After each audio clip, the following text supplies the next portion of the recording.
In this final episode of The Graveyard Shift, we hear from a law enforcement officer who visited a witch's house and saw a shadow man that was possessing the house and haunting her.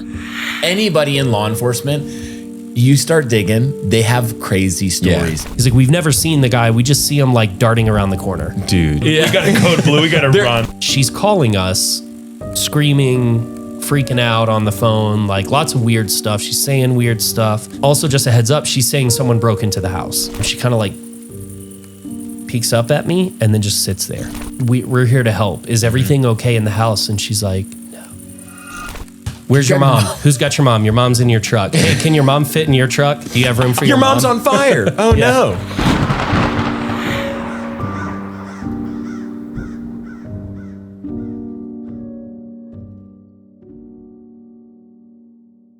This episode of Haunted Cosmos is brought to you by Mount Athos. Results, purity, and sustainability in every bottle. Hey everybody, welcome to this final installment of this chunk of the Haunted Cosmos Graveyard Shift. We're very excited to have you all back. I'm really glad to be here on this beautiful morning. I'm glad to be here with my co-host and friend Brian Sauvé. So good to be here, Ben. Thanks for having me. You're welcome. On this podcast. Yes, on my podcast. And Brian and I both, I will speak for you when I say that we're also thrilled to have our final guest with us, whose name is Ray. Ray, do you want to introduce yourself to the people? Howdy. I'm Ray. Some of you guys might know me from Out of the Graves. Yes. Make music here at NCP, do the catechism stuff with Brian. But what a lot of people might not know from social media is that I have a full-time job. I'm actually a police officer, currently a detective. So I think we're here to talk about some of that. Yeah. The thing about anybody in law enforcement, I've heard stories from prison guards to, sheriff, highway patrol, like anybody in law enforcement. You start digging, they have crazy stories. And not all of them are just like normal stories. Like a guy's wigged out on And something. my theory is that law enforcement constantly has to interact with like the most difficult population of any area constantly. Yeah. All the time. They're always on the threshold of strangeness. Absolutely. Especially when you're in kind of Mormon land and you're in cult land, there's going to be even more of the spiritual side of things, I think, I would expect. So that in itself could be a very interesting wrinkle to today's episode. But before we get into the stories, Ray, what do you think about Haunted Cosmos? Do you ever listen to the show? You can be honest. Every once in a while. No, I do listen. Okay. Yeah, I've listened to every episode. So something that we have, I don't know why we do this because it makes us seem very self-centered and arrogant, but we're doing it. But we do it anyway. Yeah. What is your favorite Haunted Cosmos episode? Do you have one?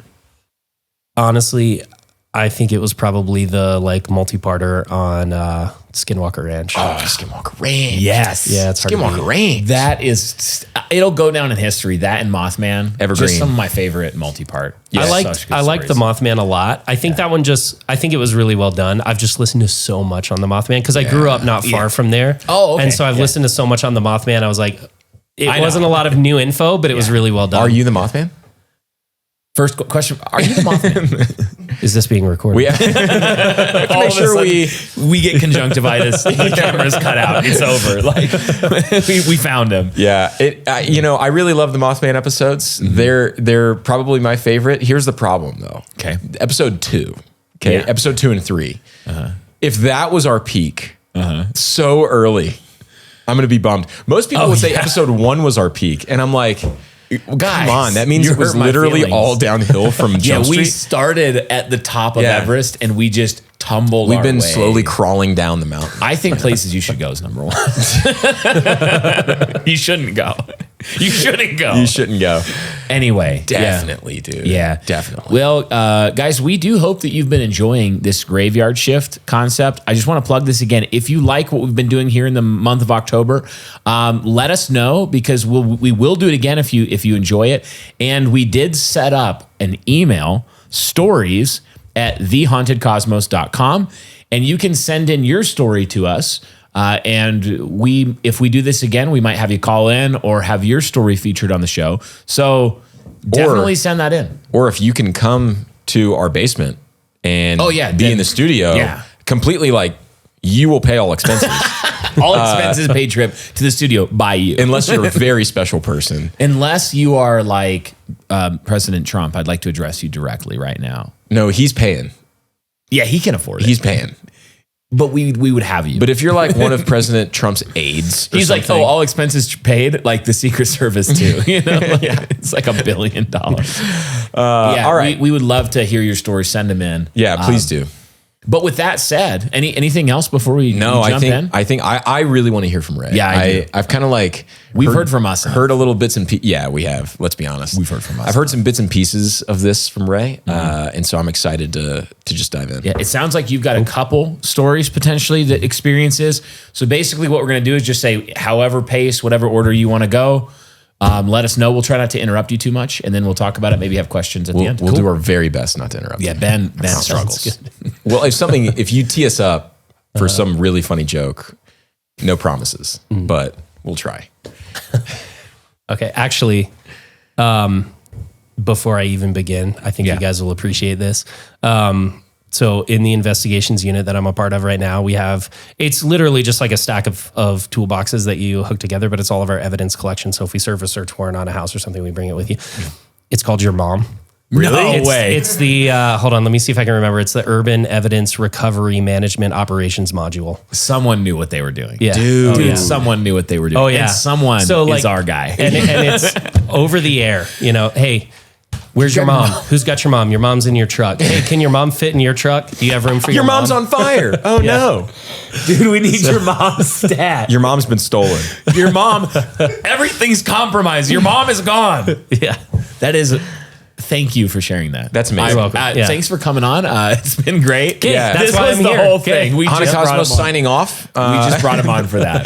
Hope you guys enjoyed. Amazing. So Wow. Thank you. Mount Athos Performance is a family-owned fitness brand that gives you the tools you need to cultivate a lifestyle of health and fitness. Bro, you know I'm doing an ad right now, right? Oh, yeah. No, you're doing great, man. Keep it up. Keep it up. But can you stop shaking the bottle just for a minute? Oh, wait.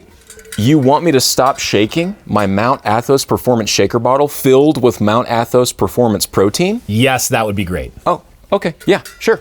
Well, as I was saying, Mount Athos sources their goat whey from their family-owned farm so they can create a product that's not full of crazy chemicals or additives. Oh, yeah, dude. You can tell this is the good stuff. I'm drinking this goat so that I can get goated. Oh, yeah. Well, they have products like protein powder, creatine, supplements for your mind. There should be one for sleep somewhere. Head to athosperform.com and use code NCP20 for 20% off your order today.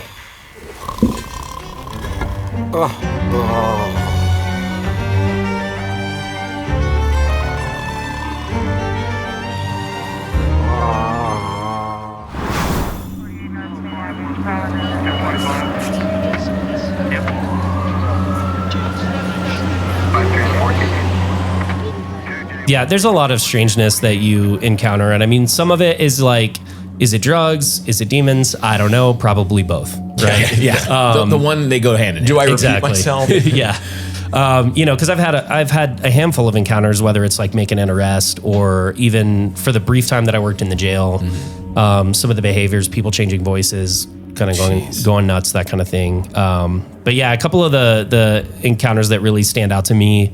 I've had a couple interesting ones with Mormon churches. Working graves, you get called out to a lot of burglar alarms, possible burglaries, that kind of thing. So, I had one actually not far from my house. The maintenance guy called in. It was a Mormon church. I think someone was like locking up after an event, called maintenance and was like, hey, I think someone's in the building. Maintenance guy shows up. He's like, hey, there's no one here. And then right as he's going to like lock the last door, a door slams inside. So he calls us. We go in, clear the building. Building's empty.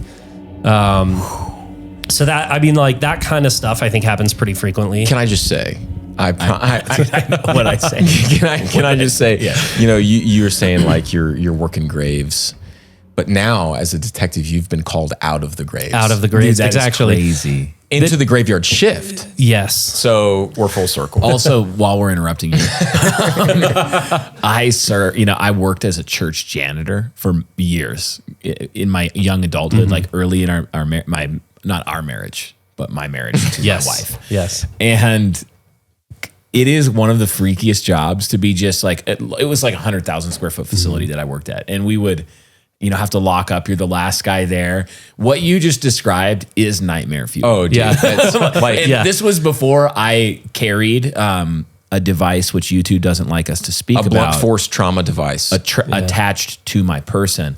I was too young at the time, even I was like 18 or something. Yeah. So nightmare fuel, but go Dude, on. just on that point, while we're still interrupting you, I was also a church janitor for some years. Are you really? At this church. Oh, Effectively. Basically. Effectively. Yeah, more or less. Now, much smaller, but like old. Very creepy. And dude, I remember I would have challenges with myself where Don't run. psalm sing in the wintertime. Yeah. You're closing up down in the basement yeah. and you got to walk up that. Dude, nightmare. And there's like nightmare those alley. There's the door. There's the dungeon door behind you, Yeah. and I'm like, there's a being crawling out of that door. And there was like and so it was always like, don't run up the stairs. and it was like a church with lady pastors before us, so the demons were everywhere. yeah. Anyway, so Ray, story number 2. No, keep going. No, there was another time we got called out to another Mormon church, and this one kind of came in a little bit hot. Like it was a burg in progress. We have suspects in the building, Yeah. kind of a thing. So a handful of us show up, and we start talking to some people, and it was like a bunch of kids, and they were like, yeah, we walked out, and then we came back and the door was locked. And so we're like, okay, so did you just lock the door? How do you know someone's in there? They're like, no, we called the janitor or like the maintenance guy. The maintenance guy called you and said there's someone in the building. So we go in, the maintenance guy ended up taking forever to get there, and someone showed up with like a key for the basketball game or something. So we go in, and I mean, this is like, okay, we're going in. We go in as a unit. We've got guns out. We clear the whole building. We go through the whole thing, top to bottom, completely empty, no signs of anyone being inside, anything like that. So as we're kind of finishing up, the maintenance guy shows up. So we start questioning him. We're like, hey man, why did you call this in as active burg in progress? Like, what's going on? He's like, well, no, this has been going on for a while. I think someone lives in the building. Because we've been doing a bunch of like remodeling and maintenance projects. And so, me and my guys, like we frequently have incidents where people are stealing our tools. Doors are being locked on us, or like we'll see, he's like, we've never seen the guy. We just see him like darting around the corner. dude. We'll see that. right. Absolutely and, not. Nope. Yeah. And so he's kind of like walking us through. So we go back through the building now with the maintenance guy. We're like, look, we've already cleared this thing top to bottom. Like, walk us through it. And it's funny because we go in this little room, and Mormon churches are kind of strange. Like they're very different, and they have like little sanctuaries, and then they have bigger sanctuary rooms, and all the classrooms, and the walls are always very bland and kind of It's like the back rooms. kind of. But he took us into this one room, and we had already been there. It was like kind of what you'd imagine a church sanctuary, but like really small. Yeah. And it was like this little chapel. There was a pulpit, there was a stage, there was a choir, loft, and then there were pews. And I just remember like I was just walking back through the room at one point, and I found a little toolbox, and it's as he's like describing seeing someone dart around the corner, that kind of thing. He's like, we'll come in, we'll lock all the doors, and then someone will like dart around corners. Our tools will start disappearing, or they'll appear in rooms where we haven't been.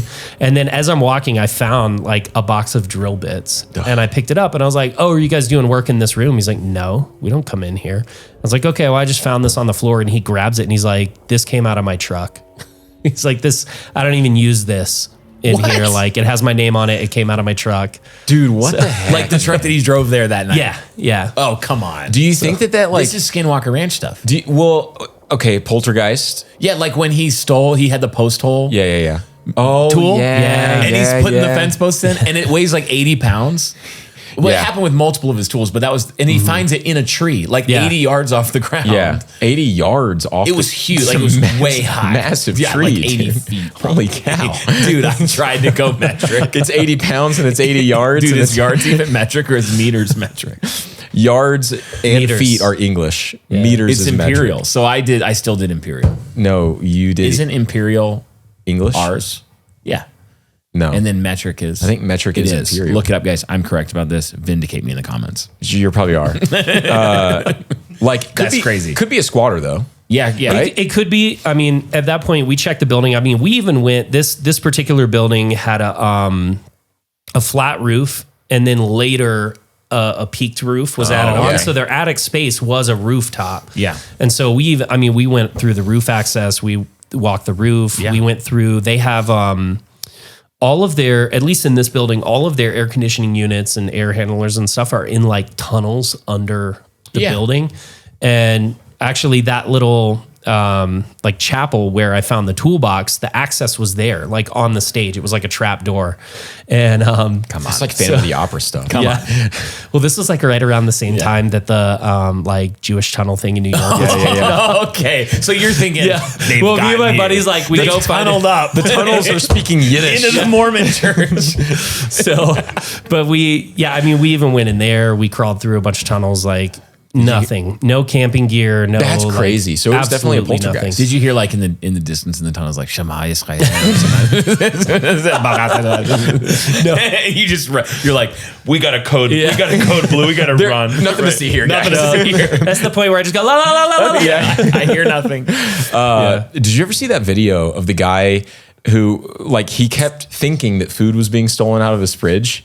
And he was like, am I sleepwalking or something? Because he would find the food in the trash can. So he's like, am I eating it and forgetting? So he set up a camera in his kitchen and he went to bed. And then like hours later, the creepiest looking woman crawls out of his air vent, like Russian style, whatever. Like The Grudge. Yeah, like The Grudge, like and they can like contort them like a contortionist. Yeah. That's the word I'm looking for. Like a small, grudgy contortionist. And she's like standing there and she's feeling around with her feet to like find the way down. She has it, dialed. Yeah. And then when she gets to the fridge, she just opens it up and starts pounding the milk. Like it's like kind of as far as having people secretly living in your house, like one of the milder things for them to do. Right. With that opportunity. But still, like, I want you to put yourself in that guy's shoes. Dude, the okay, milk- the next day you take the camera down and you look up at that vent, there's just that would so be anyway, I started blasting. that would be terrifying. They're resisting. No, man, that's crazy. The fact that y'all went and like looked at the roof, looked in the tunnels, and there was still nothing. Yeah. Not That even any is- like gear laying That's like around. shadow absolutely people nothing. kind Yeah. of. Because it's always the periphery and Okay, wow. That's messed up. So you just tell them like, good luck. Yeah, we're just like, all right, man, we didn't find anything. Have a good night. We literally walked out, and the guy that I was with, like, is not a Christian or anything.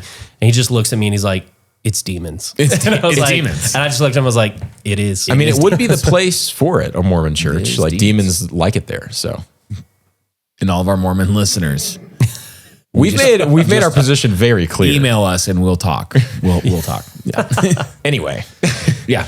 Wow. So were those the same incident? Like those were two different. that was different, so it's like different the same buildings, thing. different nights, different. I think those were probably almost a year apart. Yeah. That's crazy.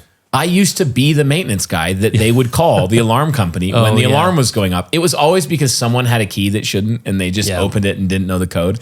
But it was always like 10 o'clock at night, 11 o'clock at night. And I'm like, oh, I'm 18. I have no weapon. What am I going to do? Dude, one time you texted me at 3:30 in the morning. Okay. And I happened to be peeing. Wow. And it was a Sunday. We were locked It in. was a Sunday morning, and I looked at my phone, and your text said, "The neighbors are telling me that the lights in the church are flickering on and off really quick. Can you go check it out?" Did I really? Yeah. Dude, I was so real. And I was like, "Sure." no. You said yes. I would have said So no. I came here at like 4 a.m. and I'm so glad no one looked at the cameras because I was like, I had my weapon drawn and I was terrified. I was looking around corners like, You were like John Wick. You were like, you full. Yeah. I did like so many press checks. How many? Is it still loaded? Did you? How many people did you? None. None. Officially. I am so sorry. What happened was, I bet I was actually in process of writing the sermon Oh yeah, I'm sure you were. because that is the only reason I would have been up at that time. So All right. Wow. Thank you for sharing that. We're not We've got doing good with but our wait, problems. there's more. Yeah, I do have another story Okay. for you guys. Yeah. It's kind of been building. Okay. So, Yeah, this is the. Let's go. yeah, no, this one was pretty gnarly. This That was just the amuse bouche. We won't interrupt you. Next thing That's okay. This is just the amuse bouche. He's using creepy French. I was just always wanted to say French type stuff. any of my psych fans out there, put in the comments what I'm referencing when I say that was just the amuse bouche. Okay. Go ahead. So pretty early on in my career, I was like maybe just a couple months off of training.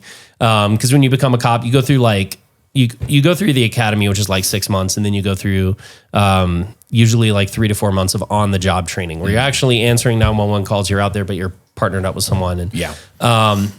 so I was like a few months off of that. I just remember it was the winter time, probably like February, March around here.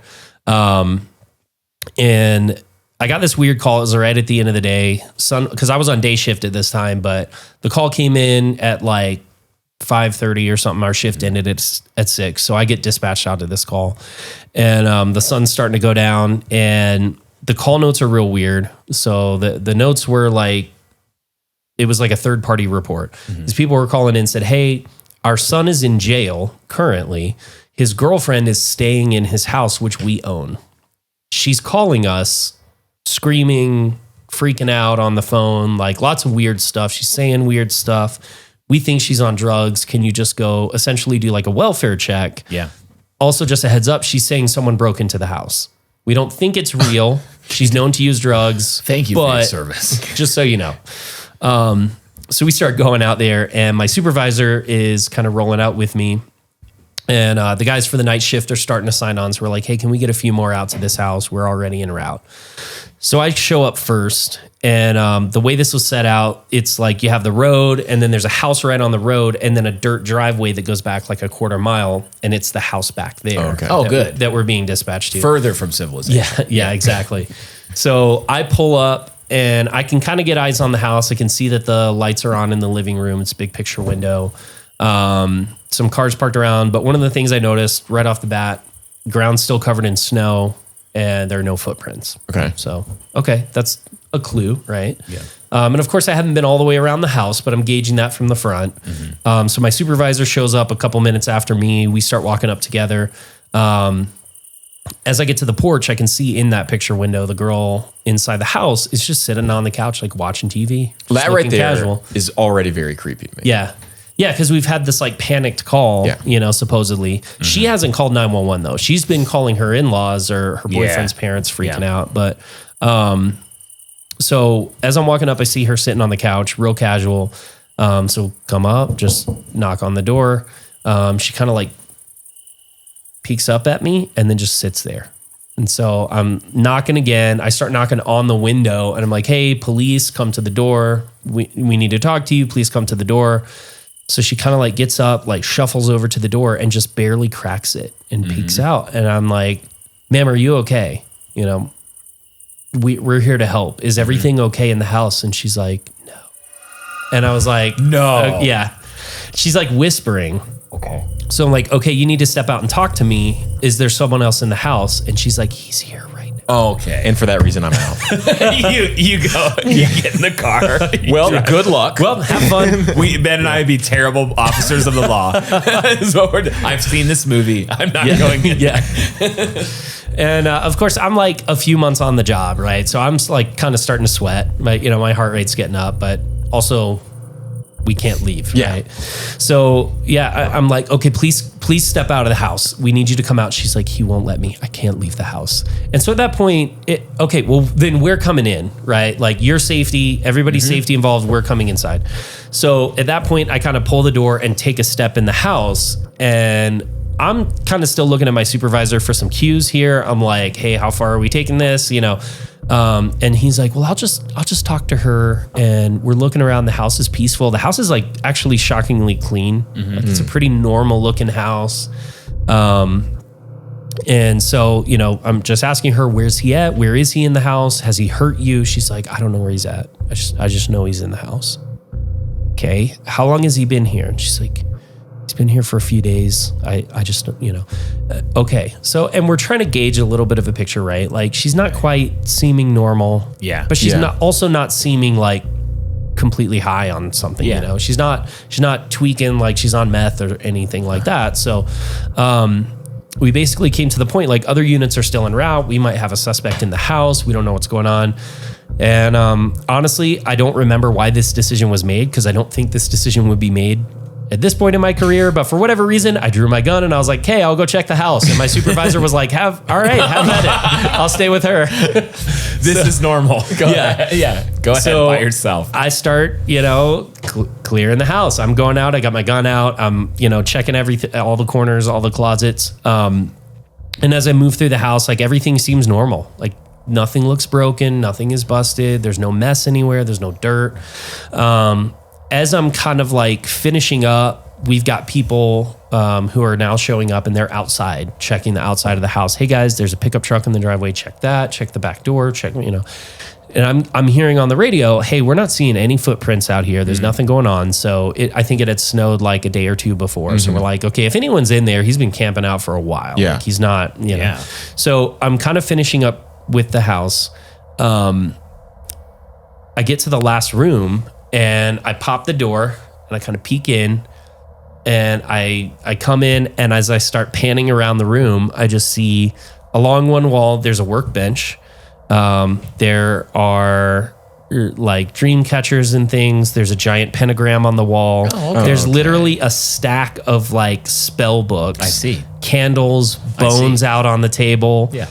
And super freaky, right? And you're like the dog in the fire meme. This is fine. Yeah, exactly. This is fine. The kind of a combination of that and like Homer Simpson, like backing back. So I back out. I go back into the living room. She's now sitting on the couch. Medical's there. They're checking her out. And right as I walk in, I'm kind of hearing medical like, hey, her vitals look fine. Everything looks normal. Like we really, like there's no medical emergency. We can't force her out.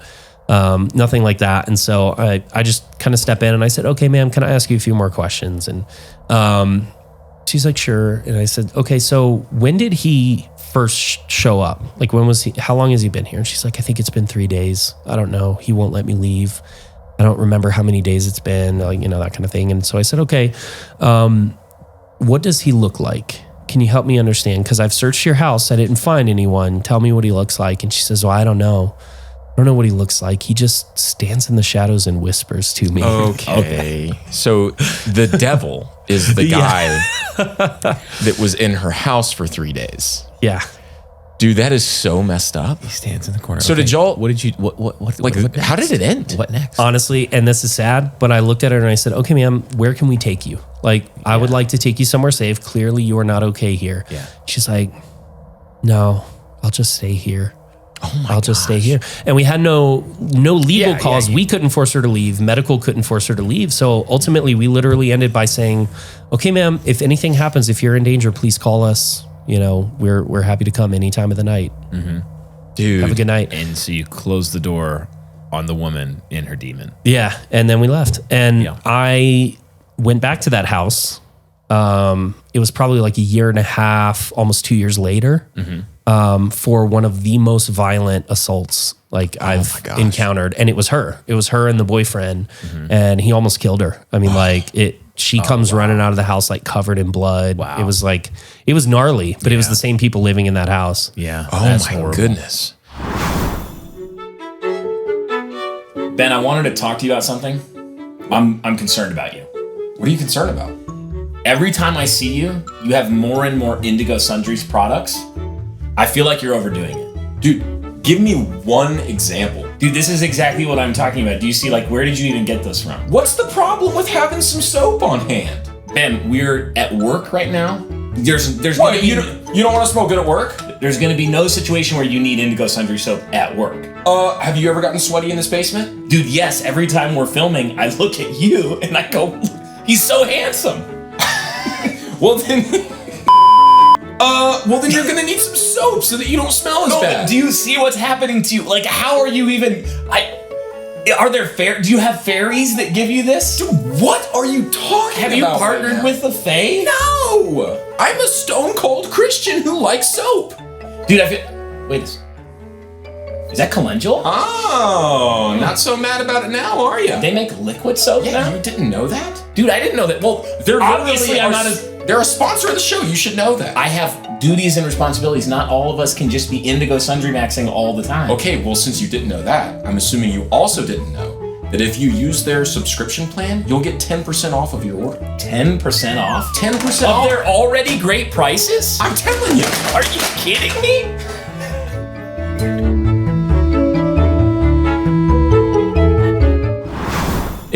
I was reading in William Googe of Domestical Duties the other day. Yeah, as one does. As one does.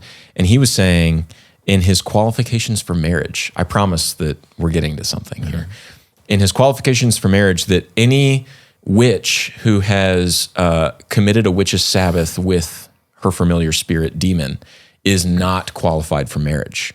Wow. That was like one of the points that he very intentionally said, like, witches' communion with devils means that they're not qualified to be married. People have done this. Like ever. Like it's come up. Yeah, like even if they repent, because it's intimate in nature. So what I'm trying to say is, seems like maybe that lady like conjured up something. Yeah. I think that she and it was a shadow man. Like that is so creepy. People mess around. It's getting more and more, and it is wild how the you see the connection between the spiritual and also then later the human evil of violence and like it.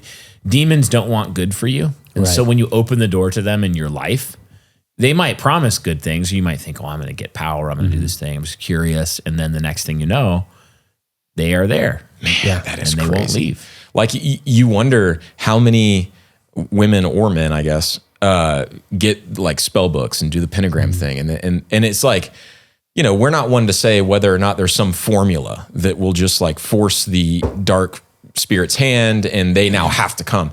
But if they notice that that's what the person is wanting, that's what they're inviting in. Oh, yeah. Why would they not latch onto that? Right. And how many people, we see that with Ouija board stuff, how many people do that thinking it's not a big deal or like this will be fun, and they end up way in over their head. Like she's immediately terrified of for this sure. thing. I think I don't know. I guess the way I've always kind of thought about it is like not that there is necessarily a formula, other than you're doing something. Yeah.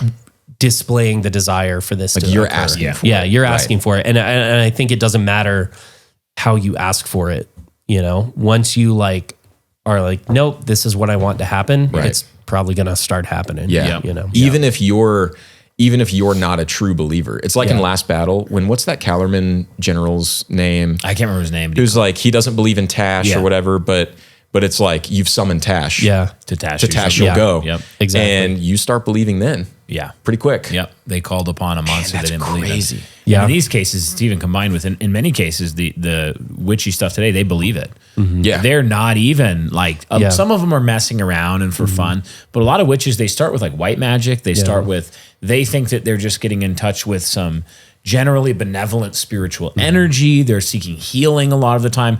They don't all start by saying, I'm going to curse my enemies. Right. They start with, if I do this sage and I get this, then I can have bad spirits go away, good spirits come in. They can bring me mental clarity, healing for my illnesses. And it's not even that they never can bring some of those things or the illusion of them. It's that the pathway that you've started down is a pathway that may wear a nice face at first. Well, that stuff is like so much, it seems so much more common. I felt like when I was growing up, or even as an adult, 10 years ago, that stuff was kind of a joke. Like, oh, you got your crystals, you're going to do your, whatever. But like, I can't tell you how many houses I go into now where like you're walking up to the door and you're like crystals hanging around the door and there's little stuff taped up. And then you've got like, I remember going into this one house. It was a guy that had died, but every doorway in the house was like lined with these like stones and crystals, like along the top of the door, the door frame. Their charms and their talismans, and actually back in medieval history in mainland Europe, there started to be some syncretism happening in rural areas where the doctrine of the church wasn't as explicitly either proclaimed or, people weren't held to it as strictly. Yeah. And they started to do white magic with the church. Yep. And like with Christians, where they would, walk around the field and they would have like witch cakes that they'd make to bless the yield of the field, or they would sing songs to control the motion of bees between hives and stuff like that. Yeah. And then it quickly spiraled out of control where, they started being very superstitious. Yep. And then it got into what we would call as overt black magic. Yeah. But at the end of the day, it kind of leads back to the source, and you're like, really, all magic is black. It's magic. all the same. Yeah. Yeah. Well, that even gets into, and I think Ben, you and I have talked about this but like the Appalachian folk magic and some of that stuff. And I mean, like even it's crazy how common things like dousing for wells is, you know what I mean? Like that, because where I grew up, everybody had well water. It was way out in the, kind of out in the country. And so like that was a really just, you're buying a house. Yeah. Hey, call this guy. He'll find your well for you. Get the water diviner out. And I've heard from multiple different, like, whether it be parts of my family or different people I knew, but like there were people in the community who were known that like, this guy was in a bad car wreck. He's in the hospital bleeding. Hey, call this guy because he can stop bleeding. Like he can come like whisper and sometimes it was like Bible verses or something. He'd like whisper something in their ear and like could stop bleeding and that kind of stuff. Like weird stuff that gets like passed down, but not everybody knows how it works. But there seems to be a general knowledge that that kind of thing happens. Wow. We walked past Lexi and I were on a date, historic 25th Street, and it's, like dark because it was after the kids were down. And I see this stand up there and a woman's sitting behind it. There was another woman in front of it, like a customer, and then her boyfriend or husband or something, was right behind her. And then getting close, I'm like, they're doing a tarot reading. They're doing some kind of like witchy stuff, tarot stuff.